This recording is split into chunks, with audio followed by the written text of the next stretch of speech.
Bonjour, donc on se retrouve aujourd'hui pour une vidéo un peu particulière concernant la configuration audio pour votre logiciel de capture sur Mac et des sources audio externes multiples. Je m'explique. Ceci dit, cette procédure sera valable pour ScreenFlow ou d'autres logiciels de capture. Et tout simplement, ScreenFlow sait très bien gérer par défaut l'enregistrement avec le micro interne de l'ordinateur et un son système, on va dire, que j'ai moi connecté avec ma carte son externe.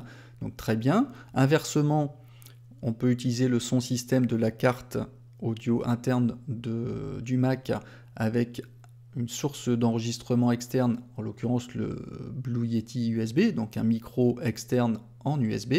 Sauf que ça se complique à partir du moment où on veut utiliser deux sources audio externes dans votre logiciel de capture, tout simplement parce qu'il y a un conflit avec le corps audio. Je rappelle, le corps audio, c'est une interface en fait de programmation qui permet de manipuler en fait les parties audio du système d'exploitation du Mac. Il doit avoir l'équivalent certainement donc sur PC.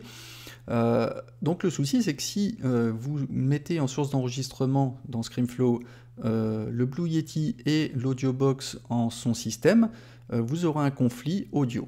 Il va prendre en compte correctement l'enregistrement avec le micro en priorité. Par contre, le son système sera complètement altéré, vous ne pourrez pas l'écouter, dû justement à ce conflit avec l'interface Core Audio.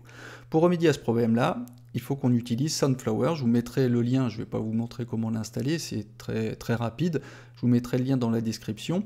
Sunflower, il va vous permettre tout simplement, c'est une application qui va vous permettre d'émuler virtuellement un câble audio, qui va nous permettre de réunir en fait les deux sources audio externes en une, de façon à ce que ScreenFlow puisse le gérer. Enfin, surtout de ce que le Mac pourra gérer. Alors, comment on va procéder? Alors, donc une fois que vous aurez installé ScreenFlow, vous allez aller ici dans la configuration audio MIDI. Sinon, si vous ne le trouvez pas, vous cliquez ici, vous tapez Audio MIDI Setup et vous cliquez là-dessus. Et vous allez ici afficher les paramètres audio. Alors qu'est-ce que j'ai fait? Le but du jeu, c'est de réunir le signal externe audio du micro Yeti avec celui de ma carte son externe, en l'occurrence qui s'appelle AudioBox. Alors tout simplement, pour ce faire, on va cliquer ici sur le plus, on va créer un périphérique agrégé, ici, que j'ai renommé Yeti agrégé, de façon à ce que je puisse m'y retrouver. Donc j'ai sélectionné Yeti stéréo microphone, que j'associe à Sunflower de canaux. D'accord? Ici, pour l'AudioBox, je vais créer un périphérique à sortie multiple pour recueillir donc le son du système de la carte son AudioBox que je vais assigner à Sunflower. D'accord? Donc ça, jusqu'ici, c'est simple à comprendre. Ensuite, au niveau du son, vous allez sélectionner en entrée le Yeti agrégé, c'est-à-dire celui qu'on a créé ici. Vous prendrez soin de faire un clic droit et de l'associer ce périphérique à l'entrée audio par défaut. Il faut qu'il y ait le petit micro. Donc vous voyez là, quand je parle, j'ai l'enregistrement, j'ai le signal, le témoin d'enregistrement. Et en sortie du son système, vous sélectionnez Sunflower. D'accord? Donc le Sunflower se mettra automatiquement par défaut comme donc le son système. D'accord? Ici. Ensuite, c'est pas le tout. Au niveau de ScreenFlow, là je ne pourrais pas vous le montrer, mais dans la configuration d'enregistrement, vous allez sélectionner le périphérique agrégé Yeti dans la source d'enregistrement. Et au niveau du son système, le son système, ça sera forcément celui que vous avez sélectionné par défaut ici. Ça sera le Sunflower qui va réunir les deux signaux du micro Yeti avec l'AudioBox.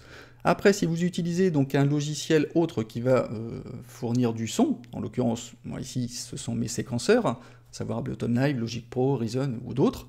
Donc je fais commande virgule dans les préférences. Bon, en source d'enregistrement, pour les besoins du tuto, là j'ai pas besoin d'enregistrer l'audio, mais c'est surtout de pouvoir enregistrer le son du système, à savoir le son de cette application qui puisse rentrer dans ScreenFlow.